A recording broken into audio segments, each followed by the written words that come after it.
नमस्कार दोस्तों, मैं विशाखा शर्मा आप सबके सामने एक बार फिर से महिला सुपरवाइज़र की सीरीज़ में एक नया टॉपिक लेकर आई हूँ। आज के इस टॉपिक में हम नेशनल फूड सिक्योरिटी एक्ट पर बात करेंगे। नेशनल फूड सिक्योरिटी एक्ट, या मैं कहूँ कि राष्ट्रीय खाद्य सुरक्षा अधिनियम 2013, ठीक है। ये अपने सिलेबस में पार्ट सेकंड में अलग से मेंशन किया गया है, ठीक है। तो हम इस पर चर्चा कर लेते हैं। सबसे पहले हम देखते हैं खाद्य सुरक्षा क्या होती है। खाद्य सुरक्षा क्या है कि सभी लोगों को हर समय, ठीक है, किसी एक पर्टिकुलर व्यक्ति की बात नहीं करेंगे या किसी विशेष वर्ग की बात नहीं करेंगे, सभी लोगों को कब, हर समय, मतलब रोज, मतलब प्रत्येक टाइम, ठीक है, जब वो चाहे तब, अपने सक्रिय एवं स्वस्थ जीवन के लिए बुनियादी भोजन, इसमें कुछ विशेष चीज़ें नहीं मिलेंगी, बुनियादी भोजन जो एक बेसिक नीड होती है भोजन की, वो भोजन तक पहुंच मिलनी चाहिए। और इसकी विशेषता कैसी है, ये जो भोजन है वो कैसा होना चाहिए, भोजन की उपलब्धता हो, पहुंच हो, उपयोग हो और स्थिरता हो। इसके लिए आप एक निमोनिक याद कर लो, AAAS, ठीक है। AAAS का सेंस क्या है यहाँ पे, ए मीन्स है अवेलेबिलिटी, एक और ए मीन्स है एक्सेस, एक और ए मीन्स है एब्जॉर्प्शन, और एस मीन्स है स्टेबिलिटी। मतलब भोजन उपलब्ध होना चाहिए, उस तक पहुंच होनी चाहिए। अब ऐसा नहीं है कि भोजन की, मतलब जो PDS की दुकान है वो 10 किलोमीटर दूर है तो सामान्य व्यक्ति वहाँ तक जा ही नहीं पा रहा, ठीक है।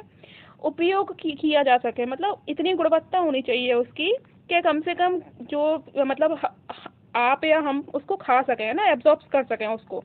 तो उपयोग और स्थिरता, मतलब कि लगातार मिले। ऐसा नहीं है कि एक महीने राशन मिल गया दूसरे महीने राशन की छुट्टी, ऐसा नहीं, स्थिरता होनी चाहिए। इसके बाद हम देखते हैं इस खाद्य सुरक्षा को सुनिश्चित करने के लिए, मतलब जो फूड सिक्योरिटी है वो बनी रहे, है ना, उसको सुनिश्चित करने के लिए जो गवर्नमेंट ऑफ इंडिया है उसने क्या किया है, NFSA एक्ट लाया है गवर्नमेंट ऑफ इंडिया के द्वारा। तो ये एक्ट कब लाया गया, 2013 में। अब ये बात इम्पोर्टेंट है कि एक्ट की अधिसूचना, मतलब कि राजपत्र में जो ऑफिशियली एक्ट आता है, मतलब राष्ट्रपति के हस्ताक्षर के पश्चात, तो वो हुआ है बाद में 10 सितंबर को, लेकिन एक्ट इम्प्लीमेंट पहले ही हो गया, 5 जुलाई से इम्प्लीमेंटेशन हो गया। सामान्यतः ऐसे जो एक्ट होते हैं इम्प्लीमेंट पहले होते हैं, वो कम ही देखने को मिलता है, तो इसमें ऐसा हुआ है, ठीक है। इसके बाद है कि इसमें टोटल कितने अध्याय हैं, तो 13 अध्याय और 45 धाराएं, ठीक है। अब इसमें TDPS नहीं है, TPDS होता है, PDS, ठीक है, PDS। जहाँ भी TDPS मिला है वो TPDS कर लेना, वो फ्लो में TDPS लिख गया है। तो TPDS मतलब क्या है, टारगेटेड पब्लिक डिस्ट्रीब्यूशन सर्विस, है ना। मतलब क्या है कि सार्वजनिक वितरण प्रणाली जिसे कहते हैं, प्रणाली मतलब सिस्टम यहाँ पे, तो टारगेटेड पब्लिक डिस्ट्रीब्यूशन सिस्टम, ठीक है। AAY मतलब अंत्योदय अन्न योजना। ICDS means integrated child development scheme, जो कि वर्तमान में कहाँ है, सक्षम आंगनवाड़ी एवं पोषण 2.0। इस पे अपन ने बहुत चर्चा कर ली है बीती हुई 2-3 क्लास में। तो अगर किसी को वहाँ पर देखना हो तो आप वहाँ जाके देख सकते हैं कि सक्षम आंगनवाड़ी एवं पोषण 2.0 क्या है, ठीक है। तो अब इसका नाम ये हो गया है। इसके बाद MDM मतलब मिड डे मील, ठीक है। इसके बाद इसका नाम भी PM पोषण योजना हो गया, मिड डे मील का। इसके बाद प्रधानमंत्री मातृ वंदना योजना, जिसमें 5,000 रुपये का जो प्रावधान है, वो वाली स्कीम है ना, गर्भवती महिलाओं को और स्तनपान कराने वाली महिलाओं के लिए, तो 5,000 रुपये जो मिलते हैं। तो प्रधानमंत्री मातृ वंदना योजना, इन स्कीम्स के थ्रू ये इसको इम्प्लीमेंट किया जा रहा है, किसको, NFSA को, ठीक है। इतनी बात क्लियर है। इसके बाद हम आगे बढ़ जाते हैं, आगे देखते हैं कि NFSA जो है वो किन को कवर करता है ना, कवरेज क्या है। तो ये देश की लगभग 2/3 जनसंख्या को कवर करता है, जिसमें 75% जनसंख्या ग्रामीण है, मतलब रूरल पॉपुलेशन ज़्यादा है, और 50% शहरी जनसंख्या कवर होती है, ठीक है। तो इस तरह से 2/3 जो पॉपुलेशन है टोटल उसको कवर करता है। इसके बाद जो कवरेज है वो भी 2 टाइप से इसमें कवरेज को डिवाइड कर सकते हैं अपन, अगर देखें तो दो प्रकार से कैटेगराइज कर सकते हैं। एक तो प्राथमिकता वाले परिवार और एक है अंत्योदय अन्न योजना का लाभ लेने वाले परिवार। जो प्राथमिकता वाले परिवार हैं जिनको TPDS का लाभ मिल रहा है ना पहले से ही, तो उन परिवारों को 25 किलोग्राम खाद्यान्न उपलब्ध रहेगा, मतलब उनको 25 किलोग्राम जो खाद्यान्न है वो मिलेगा प्रति परिवार। भले परिवार में 8 लोग हों, 10 लोग हों, लेकिन एक फैमिली पे कितना खाद्यान्न मिलेगा, टोटल 25 किलोग्राम। और जो अंत्योदय अन्न योजना है उनको 35 किलोग्राम। एक्चुअल में क्या होता है, जो अंत्योदय अन्न योजना है वो गरीबों में भी गरीब लोग हैं। क्या है, इसके लिए ये टैगलाइन लिखी है, गरीबों में भी गरीब। ठीक है, तो जिनकी स्थिति बहुत ज़्यादा ही खराब है उनको अंत्योदय अन्न योजना का लाभ मिलेगा। ठीक है, इतनी बात क्लियर है। इसके बाद हम आगे बढ़ते हैं। आगे है कि इसके अंतर्गत 3 वर्ष की प्रारंभिक अवधि के लिए चावल, गेहूं और मोटे अनाज में अपने मक्का, बाजरा, ज्वार सारे अनाज आ जाते हैं। तो इनकी कीमत क्या रखी थी, 3 रुपये किलो, 2 रुपये किलो और 1 रुपये किलो। 3 रुपये किलो क्या रहेगा अपना चावल, 2 रुपये किलो गेहूं और 1 रुपये किलो मोटे अनाज। तो इसी कीमत को अभी भी बरकरार रखा गया है। ठीक है, इसके बाद आगे देखते हैं हम। महिला सशक्तिकरण को ध्यान में रखकर परिवार की 18 वर्ष या उससे अधिक उम्र की सबसे बड़ी महिला के नाम से राशन कार्ड जारी किया जाएगा। ठीक है, ये बात भी क्लियर हो गई। इसके बाद हम आगे बढ़ते हैं। आगे है हमारा अध्याय एवं धाराएं। तो हमने यहाँ देखा था 13 अध्याय और 45 धाराएं हैं। ठीक है, तो हमको 13 अध्याय और 45 धाराओं पर डिस्कस करना है। एक बार हम फटाफट से अध्यायों के नाम देखेंगे और किस अध्याय में कितनी कितनी धाराएं। ठीक है, तो सबसे पहला अध्याय प्रारंभिक ही होता है। इसमें धारा 1 और 2, और प्रारंभिक में हमेशा ये होता है कि नाम क्या है एक्ट का, उसका विस्तार क्या है और परिभाषाएं सेक्शन सेकंड में। ठीक है, धारा 2 में क्या है, परिभाषाएं, और ये नाम और विस्तार किसमें था, धारा 1 में। यहाँ पे हमने ये भी डिस्कस कर लिया। इसके बाद अध्याय 2 सबसे इम्पोर्टेंट होता है। इसमें खाद्य सुरक्षा के लिए उपबंध है कि किन किन व्यक्तियों को खाद्य सुरक्षा उपलब्ध कराई जाएगी, जैसे बच्चों को है, गर्भवती महिलाओं को है, स्तनपान कराने वाली महिलाओं को है ना, अंत्योदय अन्न योजना के अंतर्गत जो लोग आते हैं उनको है। तो ये सारी चीजें। इसके बाद अध्याय 3 में क्या है, खाद्य सुरक्षा भत्ता। किन्हीं कंडीशंस में मान लो कि खाद्य सुरक्षा नहीं दी पाई है, या फिर मतलब जो भी अनाज है वो उपलब्ध नहीं करा पाया, तो उसके बदले में उनको भत्ता दिया जाएगा, मतलब कुछ कैश ट्रांसफर किया जाएगा। ठीक है, उसके बाद अध्याय 4 में क्या है, पात्र गृहस्थी की पहचान। मतलब कौन लोग पात्र होंगे, कौन करेगी इनकी पात्रता की पहचान, कौन करेगा, सेंट्रल गवर्नमेंट करेगी, कैसे करेगी, स्टेट गवर्नमेंट करेगी, क्या करेगी, वो सारी चीजें। उसके बाद अध्याय 5 में है लक्षित सार्वजनिक वितरण प्रणाली में सुधार। मतलब जो टारगेटेड पीडीएस सिस्टम है, उस टारगेटेड पीडीएस सिस्टम को और अधिक बेहतर किस तरह से किया जा सकता है, वो सारी चीजें। उसके बाद अध्याय 6 में महिला सशक्तिकरण। मतलब वही 18 वर्ष से अधिक उम्र की जो बालिका होगी, मतलब महिला होगी, और जो सबसे अधिक उम्र की महिला होगी, ऐसी महिला, उसके नाम से राशन कार्ड बनाया जाएगा। यही धारा 13 में भी है। उसके बाद अध्याय 7 में शिकायत निवारण तंत्र। मतलब अगर सपोज करो कि किसी व्यक्ति को या किसी बालक को या किसी गर्भवती महिला को उसके मतलब उसके लिए चलने वाली जो स्कीम्स हैं इसके अंतर्गत, NFSA के अंतर्गत, उनका लाभ नहीं मिलता है, तो वो कहाँ पे कॉल करेगी। कुछ हेल्पलाइन नंबर्स हैं इसके लिए, कुछ कॉल सेंटर्स हैं, है ना। तो ये सारी चीज़ें इसमें शिकायत निवारण तंत्र में, जो धारा 14 से लेकर के 21 तक है। उसके बाद अध्याय 8 देखते हैं हम। अध्याय 8 में क्या है, खाद्य सुरक्षा के लिए केंद्र सरकार की बाध्यताएं। मतलब केंद्र सरकार बाध्य है, बाउंड है कुछ ऐसी चीजें करने के लिए कि जिससे खाद्य सुरक्षा सुनिश्चित हो सके। उसके बाद अध्याय 9 में राज्य सरकार की बाध्यताएं हैं, और अध्याय 10 में स्थानीय प्राधिकारियों के लिए है, यही बात है। ठीक है, तो 8, 9, 10 में बाध्यताओं पर ध्यान देना है, केंद्र सरकार की, फिर राज्य सरकार की, फिर स्थानीय प्राधिकारियों की। उसके बाद अध्याय 11 में है पारदर्शिता एवं जवाबदेहिता। ठीक है, तो इसमें पारदर्शिता और जवाबदेहिता की बात की गई है। इसके बाद अध्याय 12 देखते हैं हम। अध्याय 12 में क्या है, खाद्य सुरक्षा अग्रसर करने के लिए कुछ उपबंध हैं, और उसके बाद अध्याय 13 प्रकीर्ण है। इस तरह से हम एक एक अध्याय और धाराओं को डिस्कस कर लेते हैं। सबसे पहले अब यहाँ देखते हैं महत्वपूर्ण धाराएं। तो मैंने आपको अध्याय पहले में तो बता दिया है, धारा 1 और 2 थी। तो अध्याय पहला जो अध्याय था उस पर हमने चर्चा कर ली है। इसके बाद अध्याय सेकंड, मतलब चैप्टर नंबर 2 पर बात करते हैं अपन। चैप्टर नंबर 2 कहाँ से कहाँ तक है, 3 to 7 तक। ठीक है, तो इस पर चर्चा कर लेते हैं।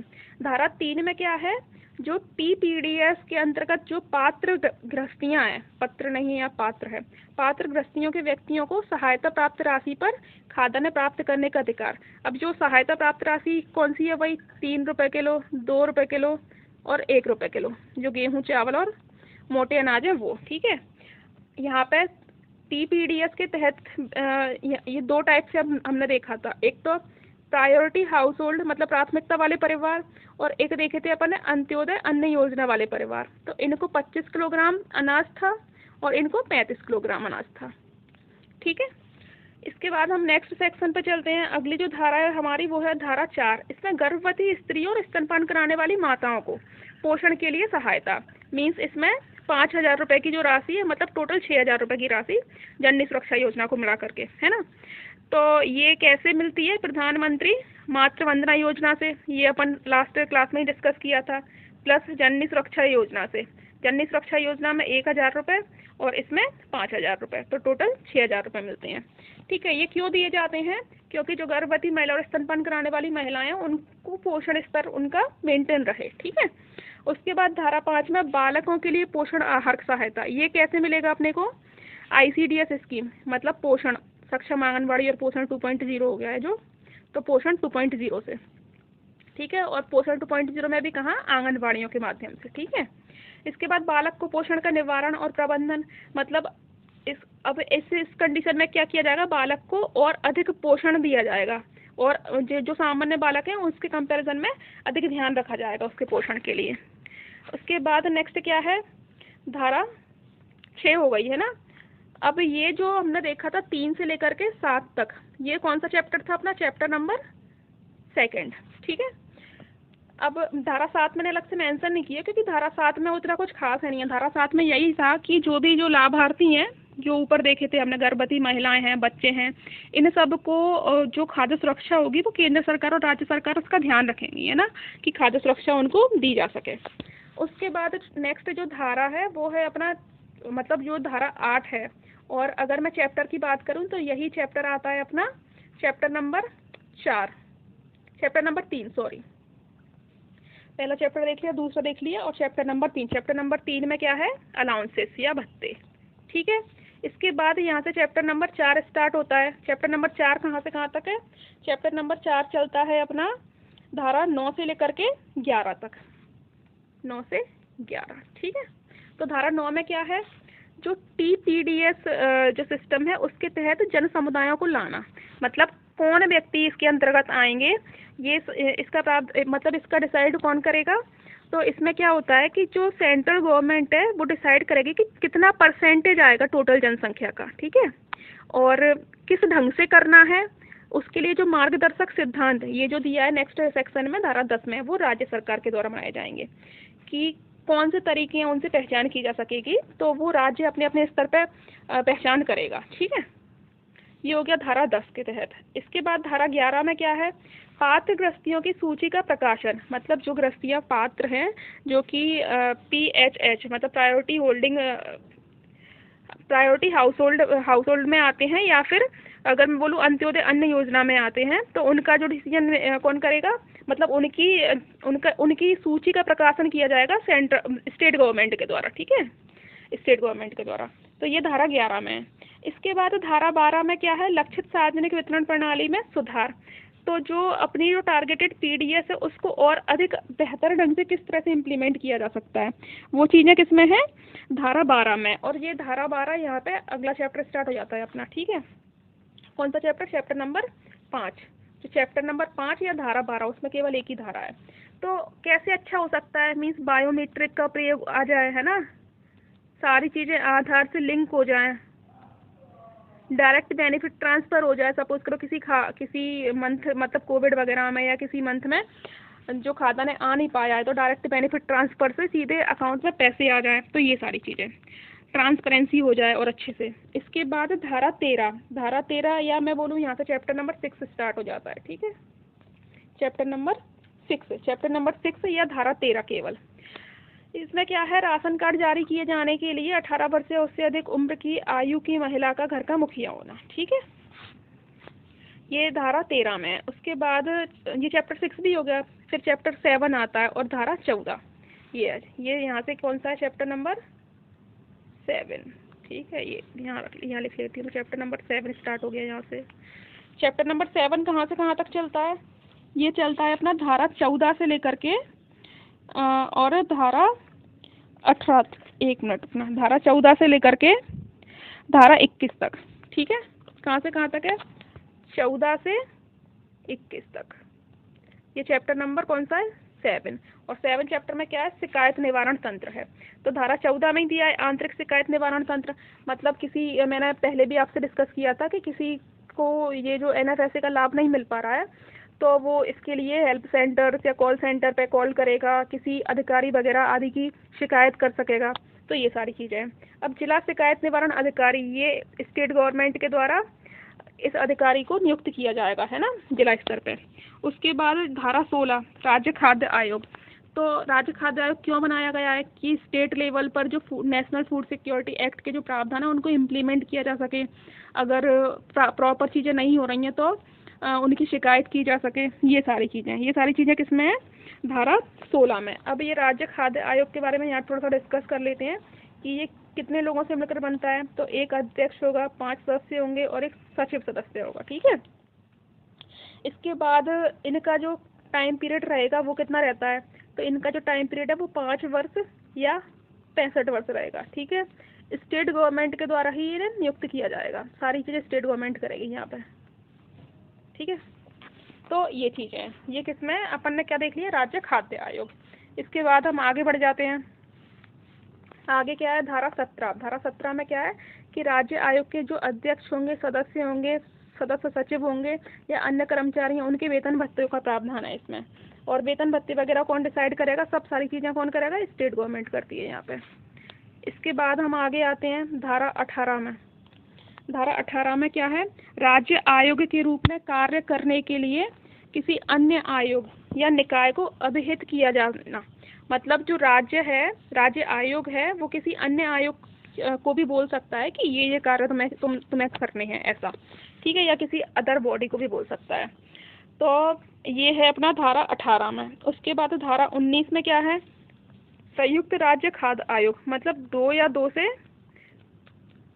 ज़्यादा स्टेट जो हैं वो सेंट्रल गवर्नमेंट की अनुमति से, है ना, केंद्र सरकार की अनुमति से एक संयुक्त राज्य खाद्य आयोग का निर्माण कर सकेंगे। उसके बाद धारा 20 में जांच से संबंधित शक्तियां आयोग की, है ना।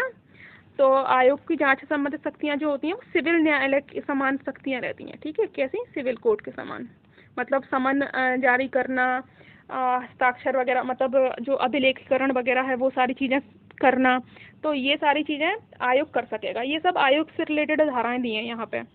इसके बाद धारा 21। धारा 21 है, रिएक्शन नहीं है, सॉरी, यहाँ पे रिक्ति है। अगर किसी कंडीशन में कोई अधिकारी नहीं रहता, सपोज करो कि जो 1 + 5 + 1 है ना, इसमें से 5 की जगह पे अगर 3 ही अवेलेबल हैं मान लो, या 2 ही अवेलेबल हैं, तो उनके द्वारा जो कार्रवाई की जाएगी वो अविधि मान्य नहीं होगी, मतलब उसे वैलिड माना जाएगा, ठीक है। ये किसमें है, धारा 21 में है। इसके बाद हम आगे देखते हैं धारा 22। धारा 22 क्या है, केंद्र सरकार के द्वारा केंद्रीय पूल से खाद्यान्नों की अपेक्षित मात्रा का राज्यों को आवंटन। मतलब ये जो इसका जो स्टॉक है सेंट्रल गवर्नमेंट का, इस सेंट्रल गवर्नमेंट के स्टॉक के द्वारा राज्यों को राशि, मतलब राज्यों को खाद्यान्न की मात्रा आवंटित की जाएगी, राज्यों को खाद्यान्न दिया जाएगा। कुछ मामलों में सपोज करो कि कोई आपातकालीन कंडीशन आ गई या कुछ मामलों में नहीं दिया जा सका खाद्यान्न, तो निधियां उपलब्ध कराई जाएंगी। ये एक्चुअली में निधियां लिखा है, निधियां मतलब होता है कुछ फंडिंग दी जाएगी, है ना, कुछ पैसे दिए जाएंगे फिर कैश में, तो फंड दिया जाएगा। उसके बाद धारा 24 में क्या है, खाद्य सुरक्षा क्रियान्वित करने के लिए योजनाओं का क्रियान्वयन एवं मॉनिटर किया जाना, ठीक है। तो क्या है कि खाद्य सुरक्षा मतलब फूड सिक्योरिटी का इम्प्लीमेंटेशन होता रहे, उसके लिए योजनाओं को क्रियान्वयन करना है और मॉनिटर करना है। अब यहाँ पे हमने चैप्टर भी देख लिया था, ये चैप्टर नंबर 8 स्टार्ट हो गया था धारा 22 से। यहाँ से कौन सा चैप्टर स्टार्ट हो गया है, चैप्टर नंबर अपना 8 स्टार्ट हो गया था, ठीक है। धारा 22 देखी थी इसमें अपन ने, धारा 23 देखी थी। इसके बाद जो 24 है वो है अपना यहाँ पे स्टेट गवर्नमेंट, ये चैप्टर नंबर अपना 9 स्टार्ट हो गया था, चैप्टर नंबर 9। चैप्टर मैंने आपको पहले भी बता दिए हैं, ये स्टेट गवर्नमेंट की जिम्मेदारी होती है, ठीक है। और यहाँ पे किसकी जिम्मेदारी है, अपनी सेंट्रल गवर्नमेंट की। अपने देखे तो चैप्टर नंबर 8, 9 और 10 में स्थानीय प्राधिकारियों की, ठीक है। धारा 25 से हमने यहाँ तक देख लिया है। धारा 25 और 26 यहाँ पे किसकी रहेगी, ये चैप्टर नंबर लिख लेती हूँ पहले मैं। चैप्टर नंबर है ये 10 और यहाँ पर स्थानीय प्राधिकारियों की जिम्मेदारी है, ये लिख रखा है, स्थानीय प्राधिकारियों के द्वारा अपने क्षेत्र में। यहाँ पे TDPS मिले, आप TPDS कर लेना प्लीज़, ये मिस्टेक हो गई है ना टाइपिंग में, TPDS, यहाँ भी TPDS। तो ये जो TPDS का क्रियान्वयन स्थानीय प्राधिकारियों के द्वारा कराया जाएगा और धारा 26 में स्थानीय प्राधिकारियों की बाध्यताएं हैं कि अच्छे से इम्प्लीमेंटेशन हो जो भी स्कीम्स चल रही हैं उनका, ठीक है। इसके बाद चैप्टर नंबर 11 स्टार्ट हो जाता है अपना। चैप्टर नंबर 11 कहाँ से कहाँ तक चलता है? 27 से लेकर के 29 तक, ठीक है। तो चैप्टर नंबर 27 में क्या है कि TPDS के अभिलेखों का प्रकटीकरण, मतलब कि कितना मतलब किन लोगों को कितना कितना डिस्ट्रीब्यूशन किया गया है, इन सब की जो डिटेल होगी वो प्रकट की जाएगी। मतलब कि जो गवर्नमेंट ऑफ वेबसाइट्स वगैरह है उस पर दिखाया जाएगा पूरा डेटा। इसके बाद सामाजिक संपरीक्षा कराया जाना, मीन्स क्या होगा कि एक ऑफिसर आएगा स्टेट गवर्नमेंट का, एक ऑफिशियल रहेगा और वो क्या करेगा? सोशल ऑडिट करेगा। क्या करेगा? ऑडिटिंग करेगा, है ना, चीज़ों को चेक करेगा कि क्या ये ठीक ठीक है कि कुछ गड़बड़ है। इसके बाद सतर्कता समितियों का गठन किया जाएगा, मीन्स जितनी भी स्कीम्स इसके अंतर्गत चल रही हैं उन स्कीम का इम्प्लीमेंटेशन अच्छे ढंग से हो रहा है, उसके लिए कुछ कमेटीज़ बनाएगी। स्टेट गवर्नमेंट पर डिपेंड करता है कि वो किन किन लोगों को इसमें शामिल करती है, ठीक है। ये हो गया अपना कौन सा? Chapter number 11। चैप्टर नंबर 11 में क्या था एक्चुअल में? पारदर्शिता और जवाबदेहिता था। ये पेन यहाँ काम नहीं कर रही है, यहाँ से हमने देखा था चैप्टर नंबर 11, ठीक है। इसके बाद हम आगे बढ़ जाते हैं। चैप्टर नंबर 11 के बाद हम आगे देखते हैं यहाँ पे किस धारा तक हमें डिस्कस के लिए? धारा 29 तक। धारा 30 देखते हैं। धारा 30 और 31 है ना, ये चैप्टर नंबर है अपना 12। चैप्टर 12 है ये, दूरस्थ जो क्षेत्र वगैरह हैं उनके लिए है चैप्टर नंबर 12। तो इसमें क्या है? धारा 30 में दूरस्थ पहाड़ी या जनजातीय क्षेत्र में रहने वालों के लिए खाद्य सुरक्षा, और धारा 31 में खाद्य एवं पोषण आहार संबंधी सुरक्षा को और अधिक अग्रसर करने के उपाय। ये हमारा चैप्टर नंबर 12 हो जाता है। अब लास्ट चैप्टर बचता है अपना चैप्टर नंबर 13, वो चलेगा अपना 43 तक। तो धारा 32 में क्या है? अन्य कल्याणकारी स्कीमें। जो अन्य स्कीमें चल रही हैं उनको बंद नहीं किया जाएगा, मतलब डिपेंड करता है, उनको बंद किया भी जा सकता है और ना भी किया जाए, डिपेंड करता है सेंट्रल गवर्नमेंट पे और स्टेट गवर्नमेंट पे, ठीक है। इसके बाद शास्तियाँ। शास्तियाँ का मतलब होता है पेनल्टी। शास्तियों का क्या सेंस है यहाँ पे? पेनल्टी। पेनल्टी किस पर लगेगी? अधिकारी पे। कि कोई अधिकारी अगर सपोज करो कि इम्प्लीमेंटेशन करने में असफल रहता है ना, या जैसा बोला गया है वैसा नहीं कर रहा है, गवर्नमेंट के द्वारा जो जो आदेश दिए गए हैं उनका पालन नहीं कर रहा है ठीक ढंग से, तो उस पर क्या है? पेनल्टी लग सकती है। और धारा 24 में क्या है? न्याय निर्णयन की शक्ति, मतलब स्टेट गवर्नमेंट के द्वारा एक अधिकारी नियुक्त किया जाएगा और ये अधिकारी चेक करेगा कि ये जो पेनल्टी लग रही है वो ठीक है कि नहीं, ठीक है कि नहीं, इसका चेक करेगा ये न्याय निर्णय की शक्ति वाला जो अधिकारी रहेगा वो। ये धारा 34 में है। इसके बाद आगे बढ़ते हैं। धारा 35 में क्या है? केंद्र सरकार एवं राज्य सरकार के द्वारा प्रत्यायोजन की शक्ति, मतलब ये प्रत्यायोजन किसी अधिकारी या किसी निकाय में हो सकता है, ठीक है, मतलब अपनी शक्तियाँ किसी दूसरे को सौंप जाना। तो इसमें शक्तियों को सौंपा जा सकता है किसी दूसरी बॉडी को या किसी दूसरे ऑफिशियल्स को। इसके बाद धारा 36 में अधिनियम का अध्यारोही प्रभाव होना। धारा 37 में अनुसूचियों को संशोधन करने की शक्ति। अब इसमें क्या है कि 4 अनुसूचियां दी हैं पीछे, है ना, पूरे एक्ट में। जब आप एक्ट देखोगे 3 या 4 एक बार आप कंफर्म कर लेना, तो उन अनुसूचियों को संशोधित किया जा सकता है। इसके बाद धारा 38 है केंद्र सरकार की निर्देश देने की शक्ति। किसको निर्देश देगी? स्टेट गवर्नमेंट को निर्देश देगी। इसके बाद धारा 39 में क्या है? नियम बनाने की केंद्र सरकार की शक्ति। मीन्स इस जो एक्ट को इम्प्लीमेंट कराना है, अगर एक्ट इम्प्लीमेंट के लिए, तो एक्ट इम्प्लीमेंट के लिए क्या करेगी? नियम बनाएगी केंद्र सरकार। इस तरह से नियम बनाने की शक्ति राज्य सरकार की भी है, वो धारा 40 में है, नियम बनाने की शक्ति राज्य सरकार की, ठीक है। इसके बाद धारा 41 स्कीमों, मार्गदर्शक सिद्धांतों आदि के लिए संक्रमणकालीन उपबंध, मतलब कि कौन सी स्कीम के लिए कितना टाइम पीरियड रहेगा, मार्गदर्शक सिद्धांत कैसे कैसे रहेंगे, टाइम टाइम पर मार्गदर्शक सिद्धांत परिवर्तित होते रहेंगे, ये सारी चीज़ें धारा 41 में है। उसके बाद धारा 42 में क्या है? कठिनाइयों को दूर करने की शक्ति। अगर इस एक्ट को इम्प्लीमेंट करने में कोई समस्या हो रही है तो उस पर ध्यान दिया जाएगा। ये कौन करेगा? सेंट्रल गवर्नमेंट, ठीक है। इसके बाद धारा 43 में क्या है, संस्था का तंत्र का अन्य प्रयोजनों के लिए प्रयोग।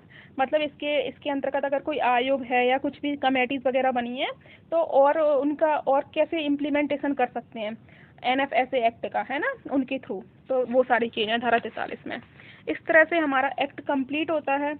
अच्छा सॉरी, इसमें 2 धाराएं बची हुई हैं। धारा 44 अपरिहार्य घटना, मतलब कि कोई भूकंप आ जाए सपोज करो, है ना, या कोई प्राकृतिक घटना हो जाए तो उस कंडीशन में क्या प्रावधान किए जाएंगे। उस कंडीशन में जैसे कि DBT के माध्यम से डायरेक्ट बेनिफिट ट्रांसफ़र के द्वारा बैंक अकाउंट्स में मतलब पैसे आ जाएंगे, या फिर कुछ एक्स्ट्रा जो भी रहेगा स्टेट गवर्नमेंट को सेंट्रल गवर्नमेंट के द्वारा जो मतलब खाद्यान्न वगैरह रहेगा वो उपलब्ध कराया जाएगा। तो वो सारी चीज़ें हैं धारा 44 में, और धारा 45 में निरसन है। ठीक है, इस तरह से हमने पूरा एक्ट देखा। अपन ने एक्ट में 13 अध्याय देखे हैं टोटल, और 45 धाराएं देखी हैं। ठीक है, एक बार हम अध्याय बस देख लेते हैं ऊपर ऊपर। सबसे पहले हमने पहले में तो प्रारंभिक देखा था। सेकंड में हमने क्या देखा है, दूसरे चैप्टर में हमने खाद्य सुरक्षा देखी थी। उसके बाद तीसरे चैप्टर में अपन ने क्या देखा था, तीसरे चैप्टर में हमने क्या देखा था, भत्ते देखे थे, है ना। चौथे चैप्टर में क्या देखा था, चैप्टर नंबर 4 में देखा था हमने पात्र गृहस्थी की पहचान करना, है ना, पात्र गृहस्थी या जो परिवार होता है उसकी पहचान करना। चैप्टर नंबर 5 में क्या देखा था अपन ने, जो PDS प्रणाली है उसमें सुधार करना है, TPDS में सुधार करना। उसके बाद चैप्टर नंबर 6 में क्या देखा है, चैप्टर नंबर 6 में देखा था महिला सशक्तिकरण। क्या देखा था, महिला सशक्तिकरण। आगे पेज लेते हैं अपन। चैप्टर नंबर 6 में देखा था। चैप्टर नंबर 7 में क्या देखे थे हम, चैप्टर नंबर 7 में देखा था अपन ने शिकायत निवारण तंत्र। क्या देखा था, शिकायत निवारण तंत्र। उसके शिकायत निवारण तंत्र। इसके बाद चैप्टर नंबर 8 में क्या देखा था अपन ने, सेंट्रल गवर्नमेंट की बाध्यताएं, है ना, NFSA को लागू करने में सेंट्रल गवर्नमेंट की बाध्यताएं। चैप्टर नंबर 9 में क्या देखा था, स्टेट गवर्नमेंट की बाध्यताएं। चैप्टर नंबर 10 में क्या देखा था, स्थानीय प्राधिकारी की बाध्यताएं, है ना, कार्य बाध्यताएं। इसके बाद हमने चैप्टर नंबर 11 में क्या देखा था, ये सेम बाध्यताएं। चैप्टर नंबर 11 में क्या देखा था हमने, चैप्टर नंबर 11 में देखा था पारदर्शिता और जवाबदेहिता, है ना, शिकायत निवारण तंत्र वगैरह, पारदर्शिता एवं जवाबदेहिता। उसके बाद एक और पेज ले लेते हैं। चैप्टर नंबर 12 और 13, 2 चैप्टर बचते हैं, जिसमें से 13 तो हमेशा प्रकीर्ण है, मतलब कुछ है ही नहीं है उसमें, मतलब बहुत सारी धाराएं हैं लेकिन इसका नाम प्रकीर्ण है। इसके बाद चैप्टर नंबर 12 में क्या था, खाद्य सुरक्षा को और अधिक अच्छे से कैसे कर सकते हैं, खाद्य सुरक्षा अग्रसर करने के उपाय। ठीक है, अग्रसर करने के उपाय। इस तरह से हमने अपने पूरे एक्ट को डिस्कस कर लिया। एक बार हम डेट और देख लेते हैं। 10 सितंबर को ये क्या हुआ था, नोटिफाई हुआ था, और ये इम्प्लीमेंटेशन कब आया था, इसका इम्प्लीमेंट कब हो गया था, इम्प्लीमेंट 5 जुलाई को ही हो गया था, है ना। इस तरह से हमने अपने पूरे एक्ट को डिस्कस कर लिया। हम अपने सारे सिलेबस को इसी तरह से कंप्लीट करेंगे। आप चैनल से जुड़े रहें और चैनल को लाइक करें, सब्सक्राइब करें। Thank you.